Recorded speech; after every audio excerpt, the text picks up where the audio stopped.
நரகிலிருந்து நம்மை பாதுகாக்கும் எளிய செயல்கள். 40 நாட்கள் தொழுவது. எவர் அல்லாஹ்வுக்காக 40 நாட்கள் தொழுகையில் அதன் ஆரம்ப தக்பீருடன் ஜமாத்துடன் நிறைவேற்றுவாரோ அல்லாஹ் அவர்களுக்கு 2 விஷயங்களில் இருந்து விடுதலையை வழங்குகின்றான். ஒன்று நரகத்திலிருந்து, இன்னொன்று நயவஞ்சகத்தனத்தில் இருந்து என்று நபிகளார் கூறினார்கள். 2 சுபஹ் மற்றும் அசர் தொழுகை.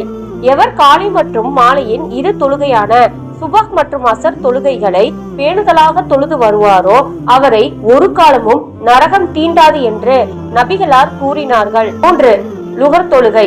எவர் லுகர் தொழுகைக்கு முன் 4 ரக்காயத்துகளும் லுகர் தொழுகைக்கு பிறகு உள்ள 4 ரக்காயத்துகளும் வாழ்நாள் முழுவதும் பேணுதலாக தொழுது வருவாரோ அவருக்கு அல்லாஹ் நரகத்தை தடை செய்து விட்டான் என்று நபிகளார் கூறினார்கள். 4 அழுவது.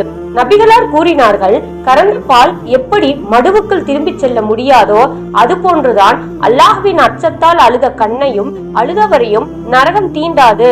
அல்லாஹ்வின் பாதையில் கிளம்பும் புழுதியும் நரகத்தின் புகையும் ஒன்று சேராது என கூறினார்கள். 5 நரக விடுதலை கேட்டு துவா செய்வது. எந்த முஸ்லிம் அல்லாஹ்விடம் 3 முறை யா அல்லாஹ் எனக்கு சுவனத்தை தா, என்னை சுவனத்தில் புகச்சே என்று கேட்கிறாரோ சுவனம் அல்லாஹ்விடம் அல்லாஹ்வே அவரை சுவனத்தில் நுழையச் செய் என்று கேட்காமல் இருப்பதில்லை.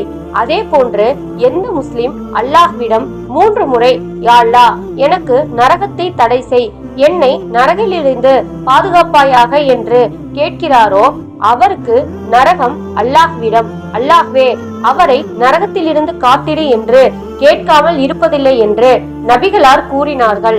6 பேசுதல்.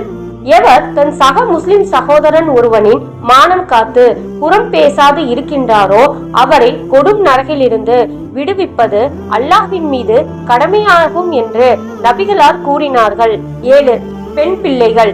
எவருக்கு 3 பெண் மக்கள் அல்லது 3 சகோதரிகள் இருந்து அவர்களுடன் அவர் அழகிய முறையில் நடந்து கொள்வாரோ அந்த 3 பெண் மக்களும் அல்லது அந்த 3 சகோதரிகளும் அவருக்கு நரகை விட்டும் திரையாக காத்து நிற்பார்கள் என்று நபிகளார் கூறினார்கள்.